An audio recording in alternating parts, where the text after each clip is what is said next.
Hello दोस्तों, स्वागत है आप सभी का आपके अपने YouTube चैनल मैथ्स की नई दुनिया में। दोस्तों, आज के इस वीडियो में हम बात करेंगे बेसिक मैथ का क्लास नंबर 16। बाकी का 15 वीडियो आप जैसा कि देखते आ रहे हैं, बहुत ही आसान तरीका, बिल्कुल हम लोगों ने जीरो से स्टार्ट किया है।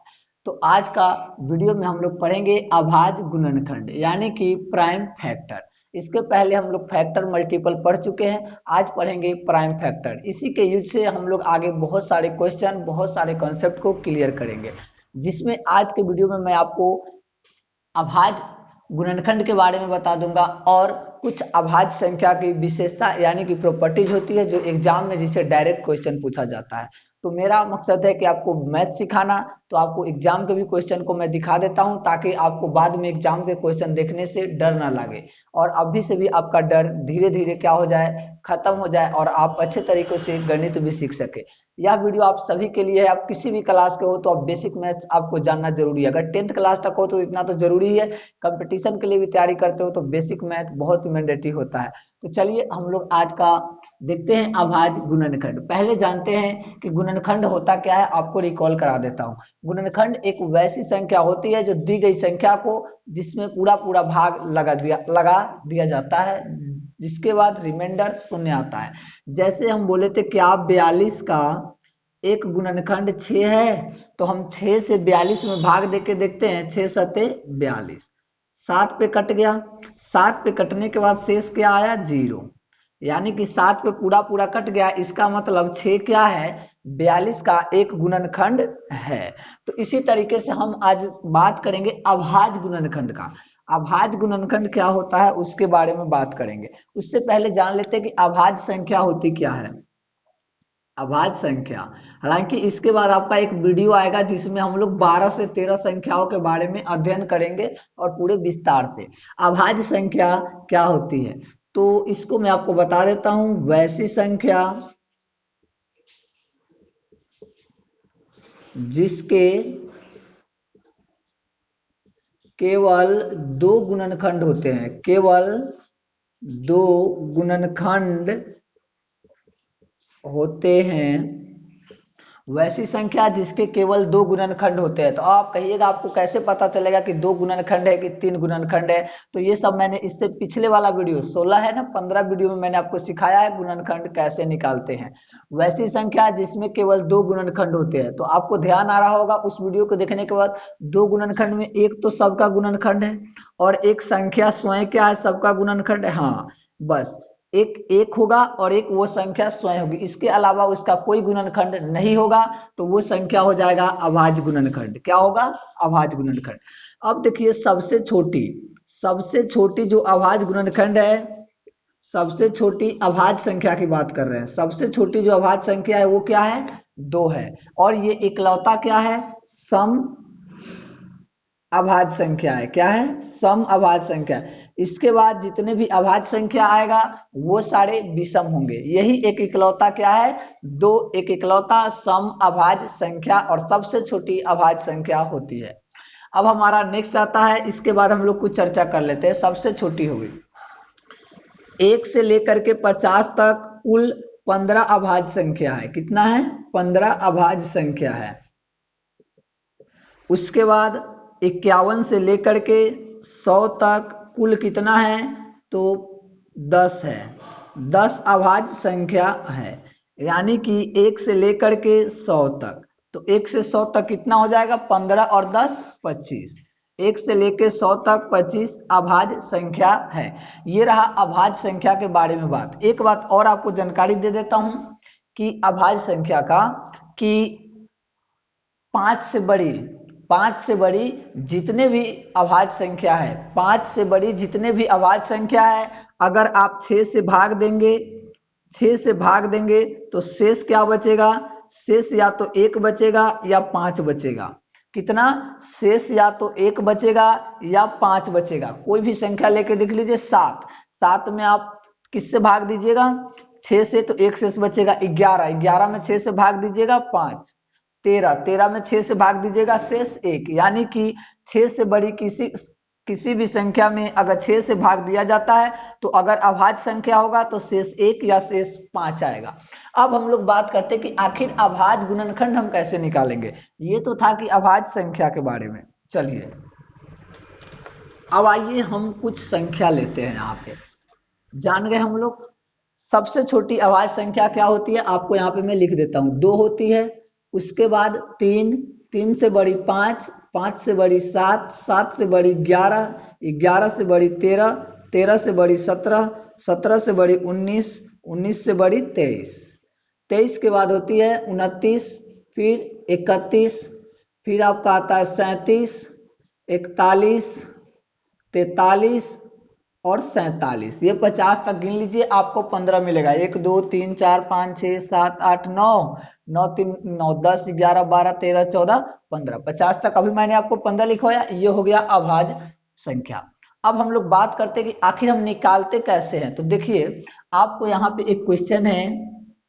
क्वेश्चन क्या है, बहुत छोटा सा है कि 12 का अभाज्य गुणनखंड बताइए। डायरेक्ट मैं गुणनखंड की बात कर रहा हूँ। अभाज्य संख्या में के लिए मैंने बहुत सारे चीज आपको बता भी दिया। कुछ जो चीज बचेगा कल हम लोग संख्या का टाइप पढ़ेंगे उसमें बता दूंगा कि अभाज्य 12 का अभाज्य गुणनखंड। तो देखिए 12, ठीक है, इसको ऐसे कीजिए। इसमें हमें अभाज्य गुणनखंड का कहने का मतलब होता है सिर्फ वैसी संख्या से भाग देना है जो अभाज्य हो। मतलब या तो 2 से भाग देना है, या 3 से, या 5 से, या 7 से, या 11, मतलब इसी में के किसी संख्या से आपको भाग देना है। तो देखिए 2 सबसे छोटी पहले लीजिए। 2 12 से भाग लगेगा, 2 के पहाड़े में 12 आता है। 2 का 2 कम 2, 2 दूनी 4, 2 तिया 6, 2 चौके 8, 2 पचे 10, 2 छक 12। तो 2 से भाग देने पर कितना बार में कटेगा, 6 बार में। कितना बार में, शेष नहीं बचना चाहिए, 6 बार में कटेगा, ठीक है। अब देखिए क्या 6 2 से और भाग लगेगा, हाँ, 2 तिया 6, तो यहाँ पे हम लोग लिखेंगे 2 और यहाँ पे लिखेंगे 3। अब क्या आप 2 में 3 से भाग लगा सकते हैं, सॉरी 3 में आप 2 से भाग लगा सकते हैं, नहीं कटेगा पूरा पूरा। तो किससे लगाएंगे, अब 2 से बड़ी संख्या को देखेंगे 3, हाँ 3 के पहाड़े में 3 1 पे आता है। अब हमारा रिमाइंडर क्या आ गया, 1 आ गया। यहाँ पर क्या करेंगे, छोड़ देंगे। छोड़ने के बाद हमारा क्या आ जाएगा, अभाज्य गुणनखंड किसका, तो 12 का जो अभाज्य गुणनखंड हो जाएगा वो देखिए क्या होगा। 12 का जो अभाज्य गुणनखंड आएगा 2 गुने एक ये वाला 2 और एक ये वाला 3, सबको गुना के रूप में लिख देते हैं। 1 2 2 2, 1 2 2 और 1 3 ये बचा, तो 1 3 यहाँ पे हम लिख दिए। एक अभाज्य संख्या नहीं है ना, तो कंपोजिट नंबर है। इसको आपको संख्या के टाइप में बताएंगे क्यों नहीं है ये। तो अभाज्य गुणनखंड हो गया 2 गुना 2 गुना 3। देखिए 2 भी अभाज्य संख्या, 2 भी अभाज्य संख्या, 3 भी अभाज्य संख्या। तो इसको कहते हैं अभाज्य गुणनखंड निकालना। इसी की मदद से हम लोग अगले वीडियो में उसके बाद वाले में पढ़ेंगे कि इसका एलसीएम एचसीएफ अभाज्य गुणनखंड का कैसे निकालते हैं। 3 तरीका हम लोग पढ़ेंगे एलसीएम निकालने का, 3 तरीका एचसीएफ का। नेक्स्ट क्वेश्चन हमारा आता है, हम यहाँ पे देते हैं 162 का अभाज्य गुणनखंड बताइए। अभाज्य गुणनखंड क्वेश्चन यही है। देखिए तो 162 लिखा है, हम लोग 162 लिख देते हैं। इसके बारे में आपको बहुत सारे चीज जानकारी दूंगा, ठीक है। देखिए क्वेश्चन हालांकि अब ये भी आता है कि कितने अभाज्य गुणनखंड इसके होंगे। देखिए अभाज्य गुणनखंड 162 है, तो इसको 2 से हमको भाग देना है। तो 2 से भाग देंगे तो क्या आएगा, 81। 2 से 81 नहीं लगेगा, तो नहीं लगेगा तो हम 2 से बड़ा देखेंगे 3 से। 3 से 81 कटेगा कितने पे, 27 पे। कितने पे कटेगा, 27 पे। अब 3 से फिर भाग देंगे 27 में तो कटेगा 9 पे। 3 9 27। 3 से फिर हम 9 में भाग देंगे तो आएगा हमारा 3। फिर 3 से 3 में भाग देंगे तो हमारा आ जाएगा 1। तो 162 का जो अभाज्य गुणनखंड है वो क्या आ गया, तो एक बार 2 आया है, 1 2 3 4 बार 3 आया है, 4 बार 3 आया है, तो 4 बार 3 को यहाँ पर आप लिख दीजिए। तो ये हो गया 162 का अभाज्य गुणनखंड। मतलब आप क्या समझे कि अभाज्य गुणनखंड लिखने में केवल और केवल हम लोग अभाज्य गुणनखंड वाले संख्या का ही यूज करेंगे, इसके अलावा और किसी संख्या का हम लोग यूज नहीं करेंगे, ठीक है। चलिए अब इसके आगे हम लोग देखते हैं। अब हमारा आता है नेक्स्ट में क्या है क्वेश्चन कि 210 के कुल कितने अभाज्य गुणनखंड होगा। गुणनखंड क्या होगा, तो इसको चलिए हम लोग निकालते हैं 210 के कुल अभाज्य गुणनखंड। ठीक है, तो पहले क्या करेंगे, 210 को हम लोग 2 से भाग देंगे। क्या देंगे, 2 से। तो 2 से भाग देंगे तो 105 आ जाएगा। कितना, 105 आ जाएगा। हम लोग फिर इसको देंगे तो देखिए ये जो है 105 2 से नहीं कटेगा। इसके लिए आपको डिविजिबिलिटी रूल पढ़ना होगा, जो कि आपको वीडियो इसका बहुत ही जल्द मिल जाएगा। 3 से 105 में भाग देंगे तो कटेगा 35 पे। अब देखिए, अब हम फिर 3 से भी नहीं लगा सकते, तो 3 से बड़ी संख्या क्या है, 5 है। 5 से लग सकता है क्योंकि इसका इकाई अंक 5 है।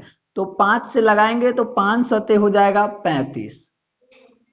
फिर अब हम लोग 5 से 7 में नहीं दे सकते, अब तो बड़ा लेते जाना होगा। तो हम 5 से बड़ी 7 लेकर के देखते हैं। 7 से लेंगे तो 7 से 7 में भाग देंगे तो क्या आ जाएगा, 1 आ जाएगा। तो आपसे सिर्फ ये पूछा है कि 210 के कुल कितने अभाज्य गुणनखंड है, तो 1 2 3 4, चारे गुना अभाज्य संख्या आ रहा है, एक अभाज्य संख्या नहीं है, इसको कल बताऊंगा। तो 1 2 3 4, तो इस क्वेश्चन का जो आंसर हो जाएगा वो क्या हो जाएगा, 4। और इसका कहता कि अभाज्य गुणनखंड का रूप बताइए, तो अभाज्य गुणनखंड का रूप क्या होता, 2 गुना 3 गुना 5 गुना 7। जो यहाँ पे आया है ना, उसी को अभाज्य गुणनखंड के रूप में ऐसे हम लोग लिख सकते हैं। तो आई होप कि आपको समझ में आ गया होगा कि अभाज्य गुणनखंड होता क्या है। कल जो हमारा वीडियो आएगा उसमें बात करेंगे संख्याओं के बारे में, जिसमें संख्याओं के बारे में हम लोग एक स्पेशल वीडियो फिर पढ़ेंगे कि आखिर अभाज्य संख्या क्यों होती है, क्यों और कैसे अभाज्य संख्या होता है, इसके क्या क्या प्रॉपर्टीज है, कैसे 3 या 4 अभाज्य संख्याओं का घन वर्ग दिया रहेगा या लगातार गुना दिया रहेगा, तो हम लोग कैसे उसको जल्दी से जल्दी फाइंड करेंगे, आपको कल के वीडियो में बताऊंगा। और ये बेसिक मैथ का सीरीज आपके लिए हर दिन इसके वीडियो अवेलेबल रहेगा। तो आई होप कि आपको समझ में आया होगा। तो इसी के वीडियो के बाद आपको और भी क्लासेज का वीडियो हमारे चैनल पे रोज मिलेगा। Thank you watching for this. आप दोस्तों के पास शेयर जरूर कर दीजिएगा।